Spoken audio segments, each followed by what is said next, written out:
I'm Nel Koszela, and today we're diving into how Europe is trying to stay competitive and economically secure. Since July 1st, 2025, the EU has pushed ahead with new laws, policy moves, and international deals, all circling one big question: can Europe stay in the game? Let's get started. On September 3rd, 2025, the European Commission finally sent the long-negotiated EU-Mercosur trade agreement to EU governments for approval alongside the modernized EU-Mexico Global Agreement. If ratified, the Mercosur deal would create one of the largest free trade areas in the world, cutting tariffs and smoothing customs for companies, especially smaller firms. It also locks in standards on labor, food, safety, and environment. But it is controversial. Farmers and environmental groups fear being undercut by cheaper imports. To respond, the Commission has paired the deal with safeguard tools to protect EU farmers from sudden import surges. The message is: stay open to trade, but not defenseless.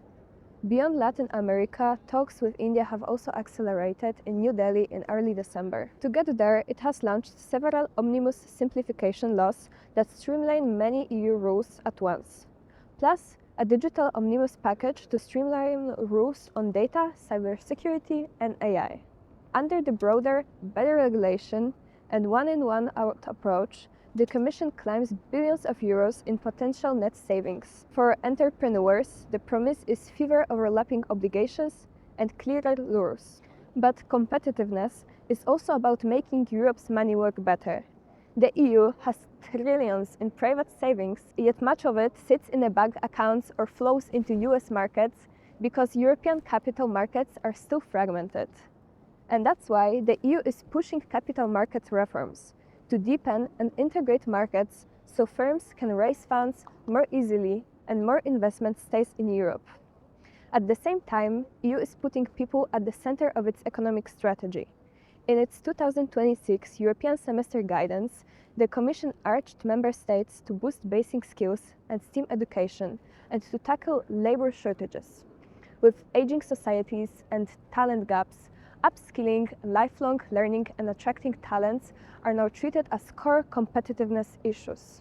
The other big pillar is economic security, staying open without being vulnerable. On 3rd of December 2025, the Commission set out what many call a new economic security doctrine. It builds on hard lessons from COVID-19, Russia's war in Ukraine, and growing tensions with China. The strategy aims to reduce dangerous dependencies for critical raw materials and technologies, diversify suppliers, build European capacity in key sectors, and better protect strategies infrastructure.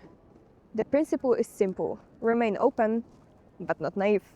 These ideas are now being debated and will turn into concrete laws from 2026 onwards. As we wrap up, one thing is clear: the EU is trying to play both offense and defense in the economic area. Offense by striking new trade deals, cutting red tape, and boosting innovation and investment, but defense by securing supply chains, shielding sensitive sectors, and standing more untied against external economic pressure. Ultimately, Europe's push for competitiveness and economic security is about protecting prosperity for people, keeping the benefits of globalization and new technologies while reducing the risk that come with them. We'll keep watching how this plays out. Will Mercosur and India deals be signed? Will businesses really feel less bureaucracy? And how will Europe's new economic security toolkit perform in the next crisis? Thank you for joining this deep dive, and join us in section 2 where we will interview the MEP.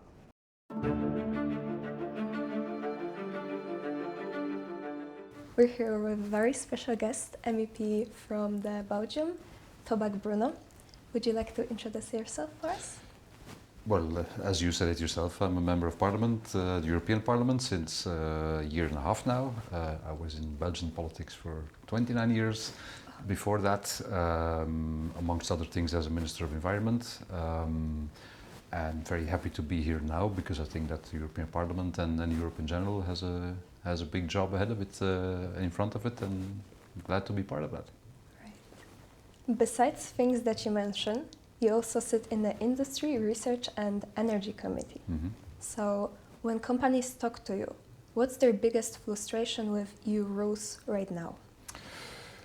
It kind of varies between the different companies, obviously. But I think one of the main complaints that I hear, or one of the main worries that I hear, is about a lack of clear vision and clear sustained targets in Europe. I think you can discuss about instruments. But it is not helpful that if companies want to, for example, go into development of battery production, that at the same time people in Europe or politicians in Europe are putting into doubt the fact that we're going to switch to electrical vehicles.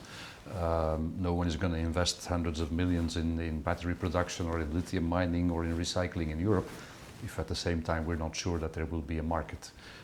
And so I think that the pulling in different directions and not having a very clear target is one of the main frustrations for everybody.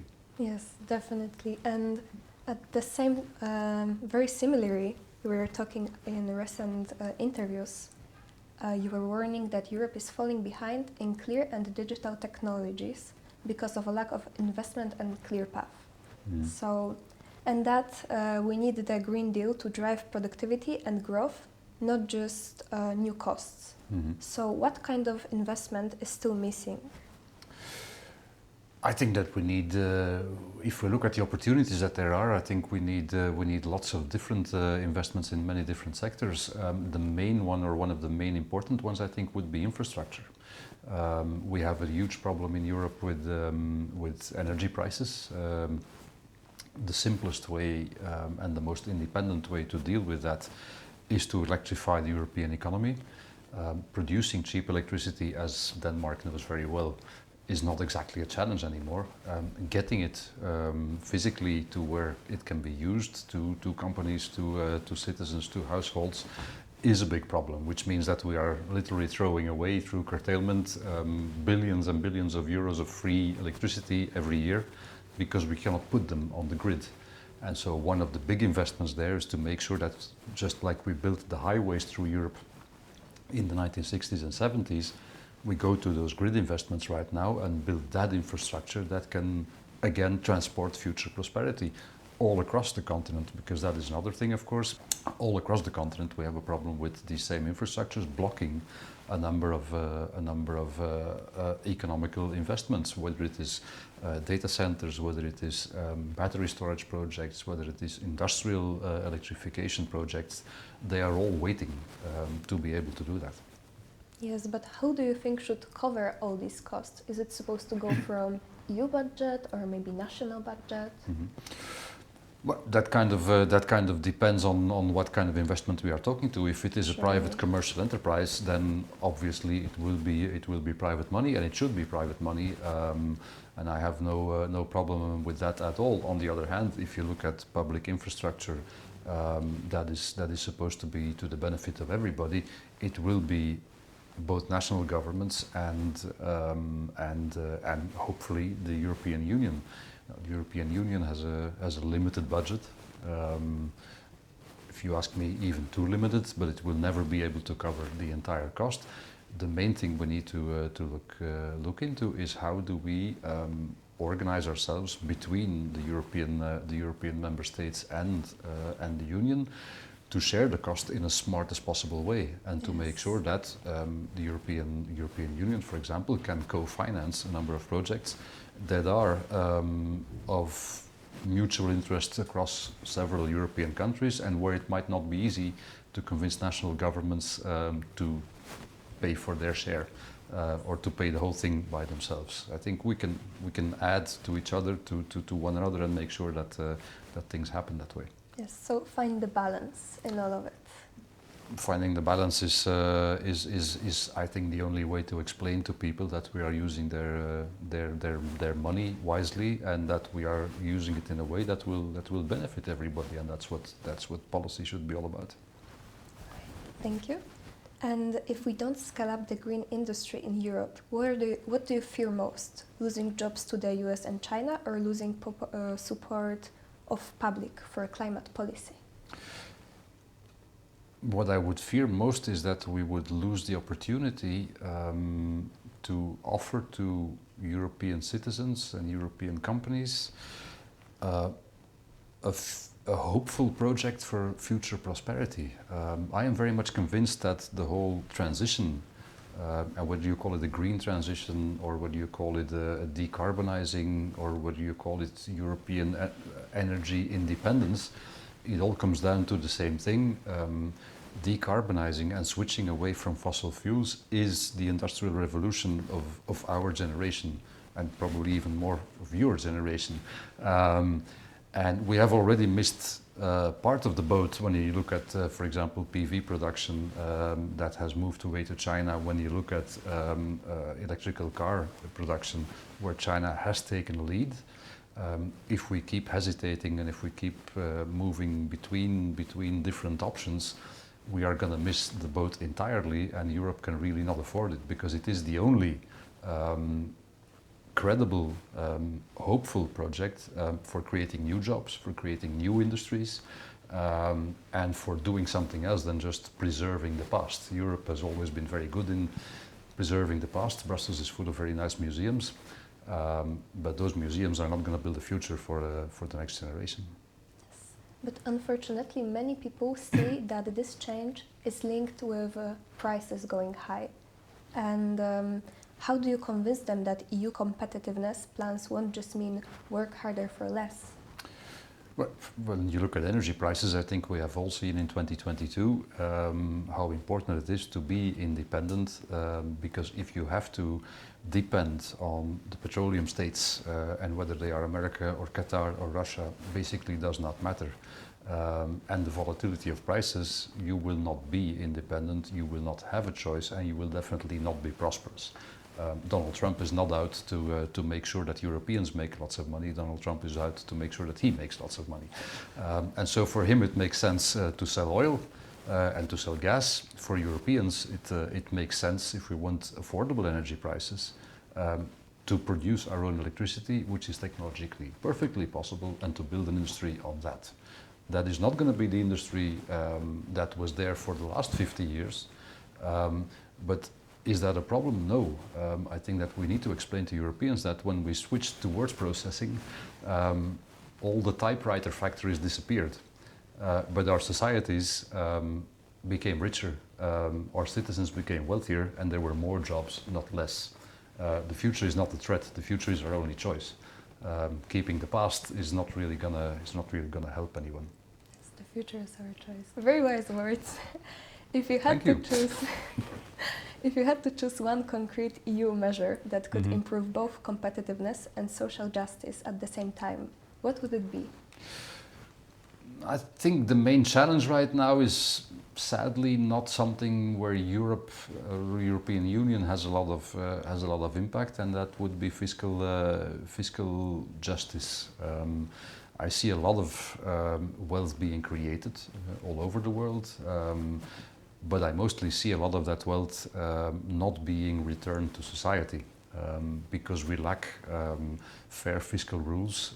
We have a tradition also in Europe of taxing mostly people that work, because we know those incomes, and it is only fair that they would contribute.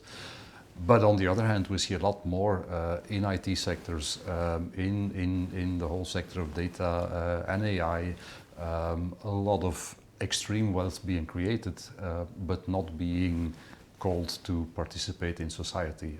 And if we're not careful, we're going to end up working for the machine instead of having the machine work for us. And so, yes, maybe we can solve it by having a bit more fiscal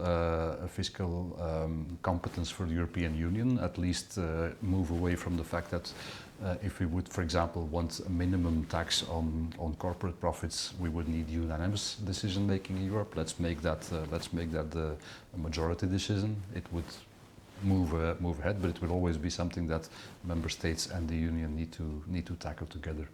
But I think that is one of the main challenges for the European economy, which is still creating a lot of wealth, but not really distributing it as fair as we used to. Mm-hmm. So looking at the future, next 6-12 months, Which law or decision in your committee should ordinary citizens pay attention to because it will really affect jobs and bills? Well, it is a nice coincidence, and I've already kind of mentioned it, but on this very day, the Commissioner Jorgensen is supposed to announce his grids package, um, which is meant to address the issue of lack of energy infrastructure in Europe and to make the way that we invest in Europe in energy and priority electricity transmission, distribution, and use. Make that a lot more efficient than it is being done today, mobilize a lot more money in making that possible, and thereby creating a European landscape of energy production where we can lower the prices, where we can guarantee prices, and where we can have independence. And I think that is one of the main areas that we can, I think, hopefully agree upon in Europe. And I do hope it will be a successful package. We will have the discussion in the coming 6 to 12 months in this Parliament. And if we can move forward with it, I'm very much convinced that we can improve lives of Europeans and improve European competitiveness. And I think is one of the areas where we can really prove that European states being connected is a lot more profitable for all of us than European states being divided. Yes, we all hope so and hope that we'll see this in upcoming months. And if a citizen listening to us would like to follow more economic debates, where would you recommend them to seek for this knowledge? Well, knowledge is to be found everywhere these days, but I would say if you want to follow what's going on in the European Parliament, go annoy your local MEP. In spite of what everybody says, the European Union is basically and should be a democratic organization which elects its members of parliament, and Ursula von der Leyen can propose all she wants, but nothing will happen if also the parliament does not approve it when it comes to legislation. So the MEP in your area, in your region, in your country is the person to maybe listen to, because they will be probably showing what they are doing, and if they don't, then go annoy them. That is what we are. After all, we are democratically elected, and with that comes a responsibility to explain to people that have questions and to show what you are doing, and to listen if it is something that they can see as hopeful, or how you can change it. Thank you. Thank you for explaining it to us and answering all the questions. And that's all for this section. So it was a pleasure. Thank you.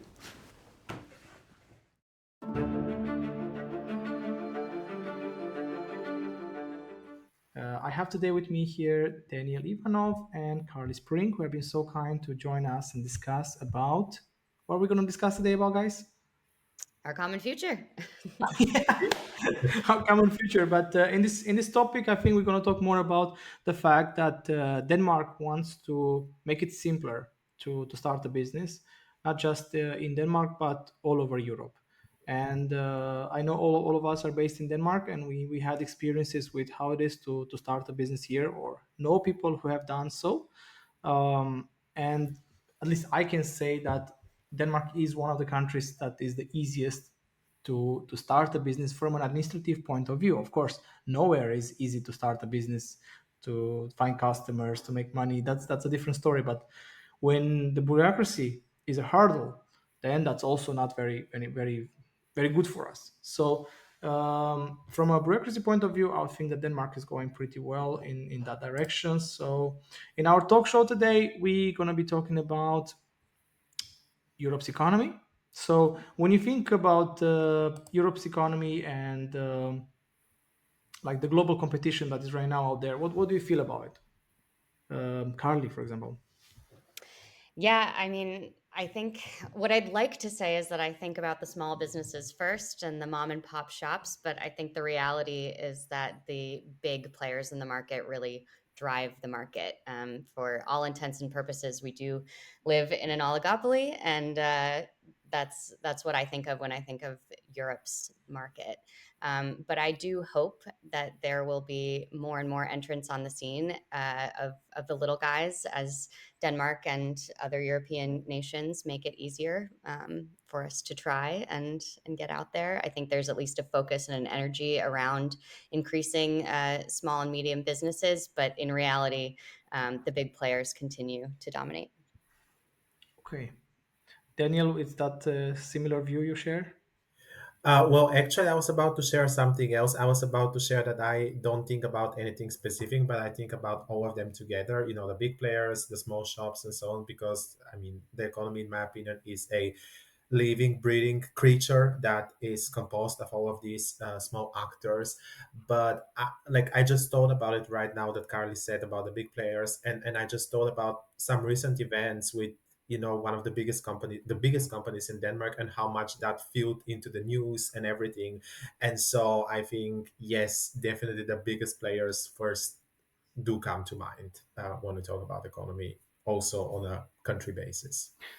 Have you guys seen the Mario Draghi report saying that we in Europe are being left behind in terms of competitiveness? What does that mean to you? Like, are we competitive enough to be on the global stage as Europeans and European companies, or do we feel like US and China has really left us behind? I would say, yeah, we have the potential to be that. I think we have the potential to compete with the US and China, but I don't think it's a secret that right now they are leading in quite a bit of industries and so on. I don't think that that's something bad to admit. I think we should be aware of that. And I think to a big extent, this is because of the fact that in Europe we do have quite much more regulations that US and China, for example, have. And I'm definitely not saying that this is a bad thing, because I think this is the way it should be. I do think that we should ensure that whatever is being launched is launched in a proper and safe way. And so we need the regulations.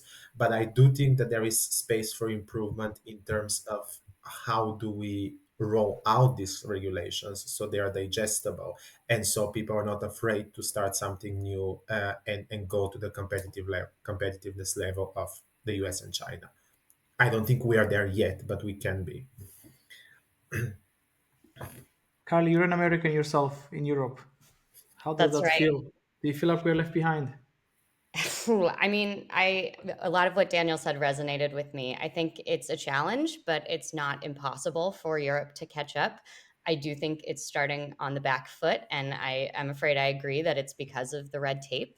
But I also am an optimist and a humanist, and I want to believe that red tape offers the advantage, because I think that Europe is one of the few large markets that really practices what it preaches when it comes to democracy right now, and to actually have big decisions informed by what the masses are saying that they want.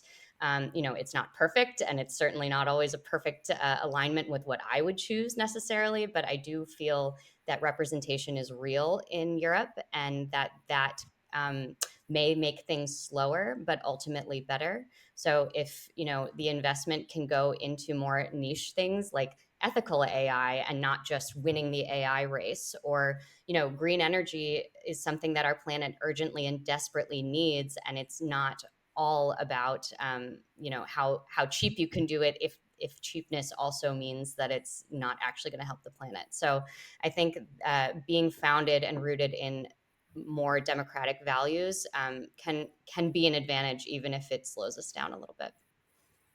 Okay, talking about red tape, actually, Daniel, I know that you probably have heard that Denmark's EU presidency wants to simplify things, fewer rules, easier life for small companies, so they want to cut down on paperwork.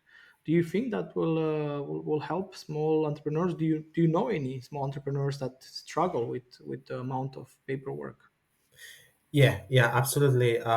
First of all, yes, I do believe that this will help quite a bit, because, as you said in the beginning, in people say in Denmark it's easy to start a business. I say in Denmark it's easy to register a business. Starting a business is still entails many more things that you have to be aware of. I work in sales, and I have quite a lot of small customers who do struggle with some EU regulations, or even Danish regulations for that matter, just because they don't understand them fully, or there is just like too many of them, etc. So very often when you're opening your business, you might need to, I don't know, consult a lawyer or anything like that to ensure that everything is as it is. And so that's extra expenses. So I definitely believe that simplifying these many rules, maybe combining them into like some block that's very digestible, would definitely make it easier for a wannabe entrepreneur to actually like jump into the adventure of creating their own businesses. Okay, so it will actually make it easier. Carly, you want to add something? Because I feel like Yeah, I think that's actually an area where I think there is some competitiveness, particularly with the US. I can't speak to China, but I think America is still, to many's surprise, a very like paper-based society, or at least a society that is not so streamlined when it comes to the patchwork of regulations between local, state, federal. It's all different and it's all extremely confusing. So at least I've found, on the citizen level in Denmark, it's already pretty streamlined to be a citizen here. Everything is extremely digital and clear and easy to figure out. And I'm wading into the idea of starting a business now, and not that I've gone so far down the road to be able to have to cut through the red tape. But what I've found so far is that it is pretty digestible already, and anything they can do to make that better is obviously going to be more appealing. And then ChatGPT can fill in the gaps, right? the new world, the AI world that we're living in. I know that both of you have mentioned the big players in the beginning, and that because right now in the race in the race with US and China, right? It's all about the unicorns. It's all about the big names that come out of Europe that can carry our economy forward, like Novo Nordisk is for Denmark, right? The only reason why Denmark is not in an economic recession is because we have Novo Nordisk. Uh, that's a big thing. So now when you think about from that perspective, do you think that our taxpayers money, EU's money, should they be used more for startups and freelancer, or more for the big players so that we can compete out there on the large scale? You see, that's a question. What's on your mind? Because you saw that Novo Nordisk alone has kept us running. Do you think that that could have been replaced by, I don't know, 500,000 small companies to do the same?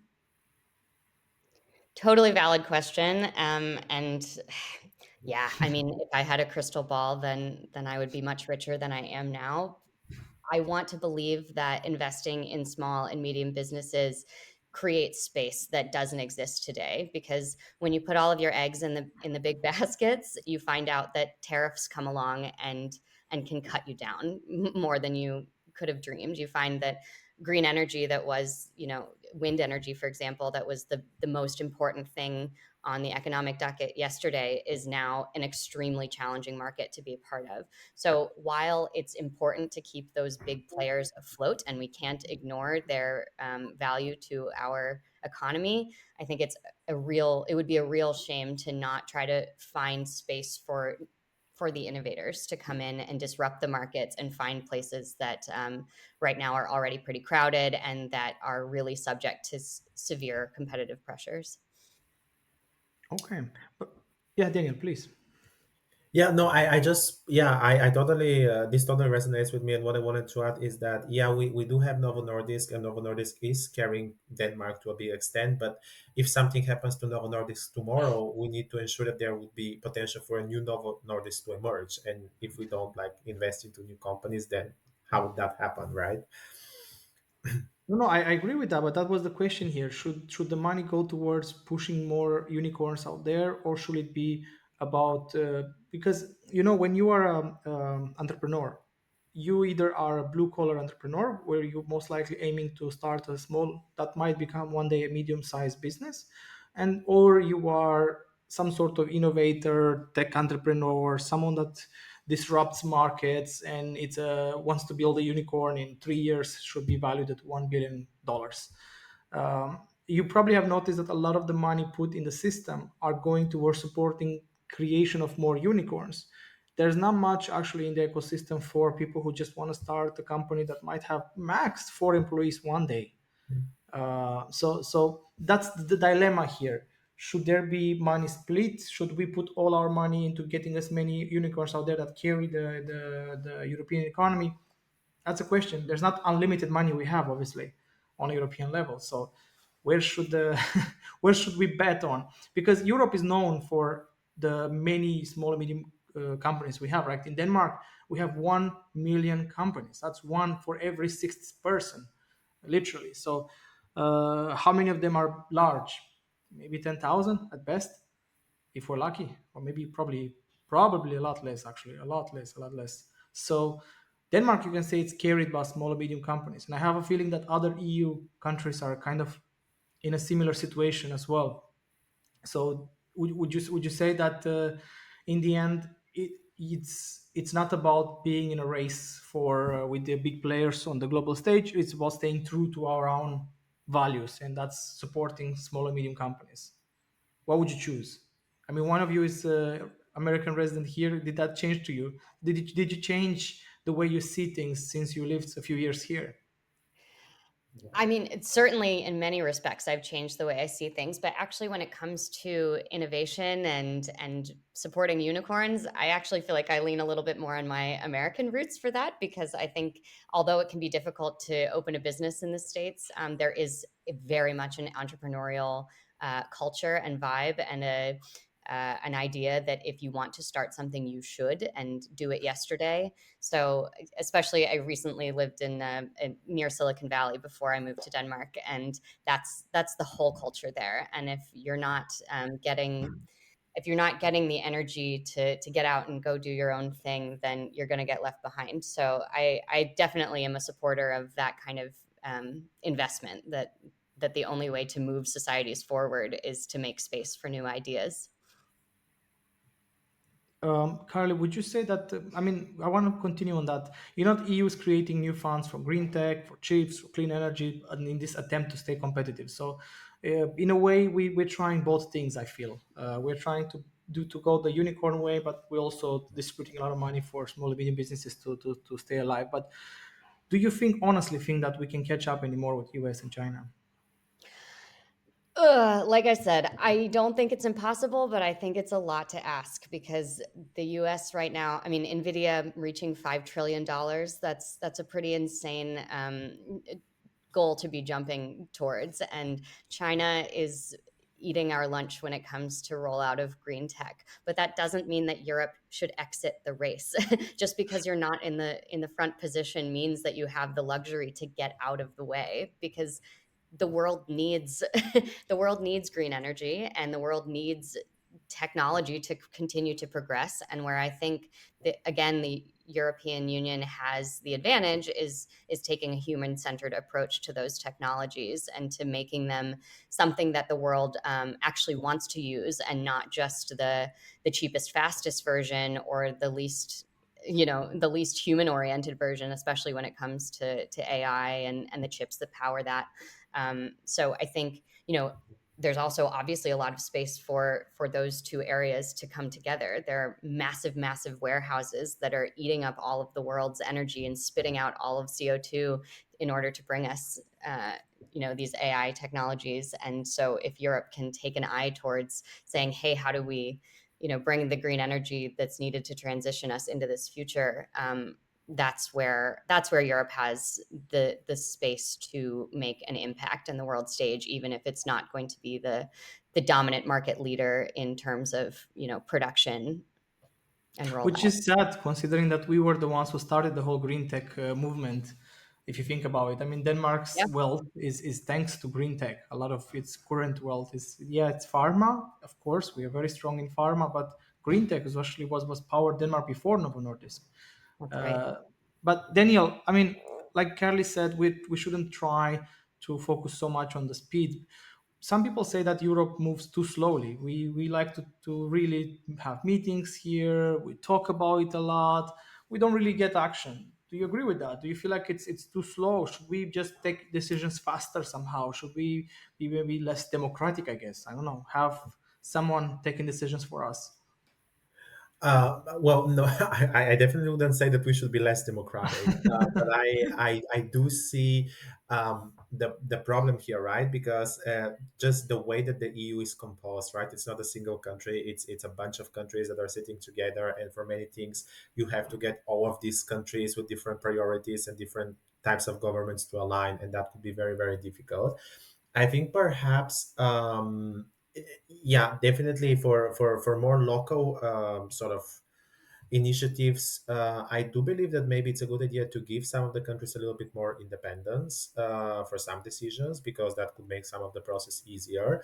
It's a very narrow balance, right? Because I mean, the whole point of the EU is that we should act together and should be aligned and so on. But we also do need to recognize that there are sometimes different realities of the different countries. So I think we should like really looking be into how do we maintain the idea and the structure of the EU, while also giving some of the countries, especially for their local initiatives, a little bit more independence, let's say. I think both things could be done together, but we have to be very, very careful into the execution of this.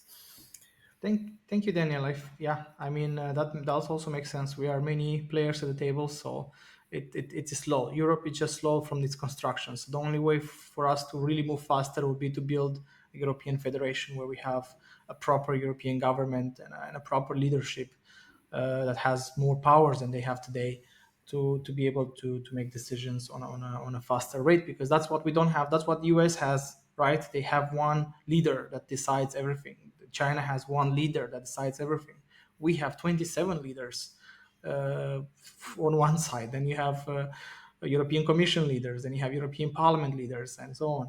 So we have a lot of mechanisms built so to make sure that nobody takes advantage of power in Europe. But at the same time, that is a minus when we're talking about technological speed progress in terms of that. So there's not much we can do about it. But Carly, if you were to pick one area where Europe should invest more so that we stay more relevant, is it education, technology, green energy, or something else? It's a tough call. I've actually worked in all three of those sectors, so it's hard for me to pick a favorite child. My heart maybe says education because I think that's the long-term investment and the smart long-term move. But I think my mind says green energy. I mean, for one thing, it's an area, as you said, that we started in a way, and we have some first mover advantages when it comes to knowing the market really well and rolling it out. But most importantly, it's the urgent global need. It's not just long term. It's also short term. It's something that we need to really, really put a lot of energy, so to speak, into to make sure that we've got a future where all of these other problems can be worked out. Right? It's almost cliche to sound so dire about it at this point, but I think the reality is that if we're not putting a ton of focus into green energy, then the rest of the questions just don't matter that much. Fair enough. Fair enough. I mean, we're gonna switch now a little bit subject from the race, the technological race, to another, let's just say, topic that shouldn't be a topic, to be honest. We're talking now about should there be open trade or should we go back to protectionism, right? Remember, in the early 90s, there used to be such a thing that everyone was talking, let's liberalize the world, let's make as much trade as easy as possible between all the countries, right? And then all the question was about how do we make more open trade, and out of a sudden, after we have managed to achieve that almost perfect open trade situation in the world, now we're going back with US signaling, hey, time to return the troops, time to put tariffs and see if we can make money from that somehow. So, Carly, should we follow US steps and start protecting our jobs and our markets more, considering, like you said, we No, are the largest market in the world? do not follow the US in this regard. It's one of the things that makes me most sad about what's happening in my home country. I think it's just such a foolish and backwards looking agenda to be so protectionist and isolationist. We need to keep markets open because open markets they drive innovation, they drive efficiency, it drives lower costs. I mean, it's honestly senseless to be so closed off to the rest of the world, especially when we've already built the infrastructure. I mean, the building it was the hard part. The tearing it down is so much easier and so so much less effective for all of our general wellness. So I think it's crazy. I think it's going to lead to higher prices in the States. The inflation is right around the corner. And I think Europe just needs to balance openness with smart regulations to protect its citizens without stifling growth, right? It's just a no brainer for me. Okay, so some sort of an open market, but still with pretty strong regulations, so not any sort of products can enter our market, basically. Right, right. Again, with Europe being strongly rooted in democracy, I think most people don't want to see the cheapest products on the shelves that cause our children to get sick. I mean, that's a no brainer. And but in all parts of the world, that's maybe not the first value. So obviously, there needs to be enough regulations that health and safety and wellness is regarded above economic value. But beyond that, like, we can be an open society where we enforce our rules and our standards, but allow trade to flow freely. Okay. I mean, EU just, I want to give some examples. EU signed a trade deal with Ukraine, of course. We're supporting Ukraine in every way we can. But the farmers in Poland were not so happy about that because a lot of cheap grains from Ukraine flooded the market and pushed the prices down. So that's an example where a trade deal can also have a negative side. It seems that not always there's everyone a winner in a trade deal. Like now, we made a trade deal with South America. It's a big trade deal because we are trading with their version of European Union, with Mercosur, right? And in there, the same. There will be a lot of cheap beef entering the European market, and a lot of farmers again are very unhappy with this. So we see a lot of farmers actually switching to far right movements, or they feel attracted by anti-European movements because they feel like Europe doesn't protect them. So Daniel, what do you think from that side? I mean, Carly made the standpoint for open trade, but open trade also has its well losers in a way. So, what do you think about that? Yeah, so the first thing I would say is that if somebody claims that we should just like buy from our own things for whatever we need, I cannot take this seriously because I mean, we live in a global world. So essentially, we cannot just cut something off, and especially not big countries like the US or China. It's just impossible. But of course, we also need to draw a line between benefiting from this and being fully dependent on them, or also getting so much from them to the point where our own production just gives up because it's pointless to compete with something coming from abroad. So again, it's about balance. I think it's about first looking into, okay, what do we have here in the European Union that works good, that can produce, that can satisfy our needs, maybe even export, and then focus on the things that we do not have or we're not good at, and then focus on getting that from elsewhere. I think this should be the way to go about it.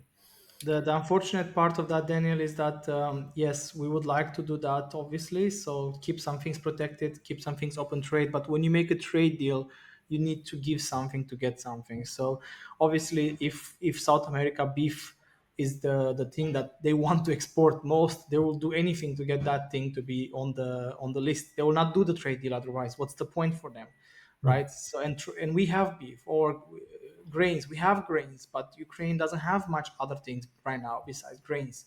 So it's wishful thinking sometimes. I feel like we want to protect certain areas, but in reality, when you do a trade, everyone wants to win something out of it. That's I absolutely agree, and I think, yeah, as you say, there will always be losers in such an agreement. But for me, and that's something also that I do personally for myself whenever I'm considering something and like weighting, uh, like positives and negatives. I like to look at it as if, okay, so if signing this deal, if I can somehow quantify the effect on it, is it more than 50% positive for me or not? And then in that case, that would be for the European Union as a whole. So then, of course, if it's more than 50, if we do have more positives than negatives, then I think it would be a good sign that we should like at least look into it. um yeah, and then for sure some people and some businesses will be affected negatively, but yeah, that's a price that sometimes you need to pay, and then you need to think, okay, how can we compensate them then? Should we talk about China then? Should we talk about Temu, about what there's other Shine, whatever the hell it's called, Yeah. and the flooding of European market with low quality Chinese products? Should we do something about that? Should we maybe ban Chinese market? Anything coming from the Chinese market here? I don't think we should ban anything coming from the Chinese market, but we can definitely like look into some of those things and see, well, is like, do we have a good alternative here? And then, of course, we probably won't find anything in Europe produced in Europe that's as cheap as the ones that are coming from Temu and Shein and so on. So here the question I would say is, I don't think it should be banned, but I think it should be a bit heavier regulated. And I think we also, again, shouldn't be completely dependent on one country, in this case, China. We definitely should have, like, you know, relations with them and so on. But I mean, nowadays, you have such a big world, you have other big players like India, maybe some African countries, and so on. So we should first look at our own interests and what works best for us, I would say.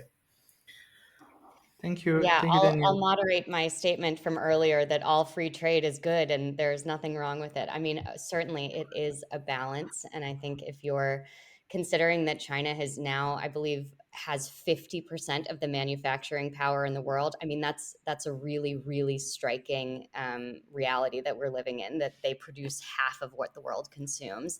And I think in order to countenance that, it's not just about banning and saying, okay, this is all bad, but it's about saying, what are our standards as a society that we will accept? So, yes, we do want cheap goods because cheap goods allow us to, arrange our pocketbooks in a way that make our lives easier. But it also, at what cost, right? Like the cost isn't all just how your paycheck is used. It's also about, are the people who are making those goods being treated fairly and being paid enough to live? Are the products that are coming into the market safe for our kids to use without, causing problems for them? So there is a standard that we can set when we're talking about what we accept in terms of trade. And I think you set the bars very clearly, and they have to be met in order to allow the products in. And if they're not, you find competitors, right? That's true. Thank you, Carly, for the amendment to your initial statement. We will end with the last question because, and I think it's important. You mentioned green energy as the one. Well, sorry, green technology as the one direction Europe should focus on. But right now, the discussion is that European Parliament is not so left wing anymore, as it used to be in the previous round. So now it's a lot more right wing. So green transition is no longer, let's just say, strongly supported. There is a lot of let's just say headwind against it. So what do you think? Is the green transition, will it create new jobs, or it will just make life more expensive? Or what's your statement or stance on that? I mean, I think the message has to be jobs, jobs, jobs. Like, obviously, what I care about and what I've already spoken to is the urgent need for our planet. But that message isn't ringing in everybody's ears as clearly these days. So I think to recognize that green energy has become the cheapest form of energy, and that because it's a major transition and not just a small iteration on some other existing industry. I mean, this could be revolutionary in terms of giving more people jobs and meaningful jobs and dignified work. So I think if backing off of the green transition could be a real shame, because while it might mean some short-term profitability, clinging to oil, the dying gasps of the oil and gas industry, it's not a good long-term play, and it also loses the opportunity to create good, dignified jobs for millions of Europeans. So I think that's where, left wing, right wing can come together and see it as an opportunity for, for good paying jobs in a much needed transition. Super. Thank you so much, Carly, for wrapping that up for us. Daniel, do you want to say anything before we wrap this talk show up? What's in your opinion, like Do you also believe that green transition is the way? Yeah, I mean, I do believe that, and it has to be the way, right? Because yeah, we just have one planet, and we cannot. This goes beyond being left or being right. Like this is for all of us, and all of us are gonna suffer the consequences. But again, for sure, we need to ensure that this is not just something that a couple of people and businesses and countries will benefit from. This has to be a worldwide initiative. And I do believe that we, as Europe and as Denmark, can contribute to that. Oh, thank you so much, Daniel and Carly, for being present today in our Common Future segment 3. Um, thank you. Thank you. My Thank pleasure. you.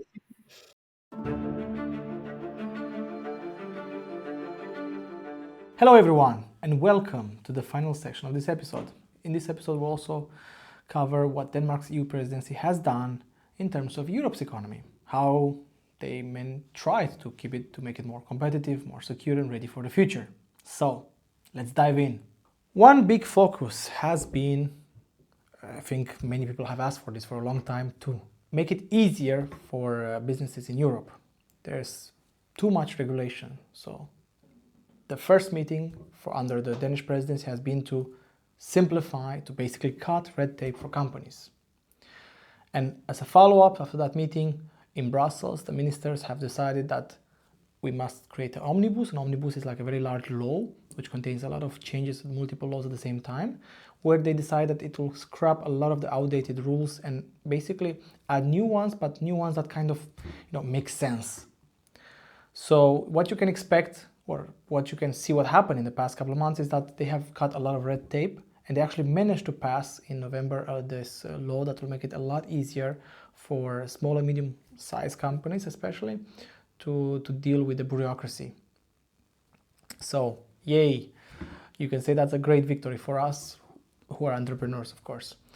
What's great also about it is that from now on, every time there will be a new rule proposed, another one will have to be removed. So one in, one out principle. So basically now companies can spend more time innovating and less time doing paperwork. Because we have to start competing with US, with China. We are already behind in the AI revolution, and it's been pointed out by the Draghi documents, showing that Europe must invest massively if we want to catch up with the rest of the world. So this is the most important thing right now. We must make it easier for companies to exist. We must make it easier for startup innovation to happen, and also we must make it easier for people to invest.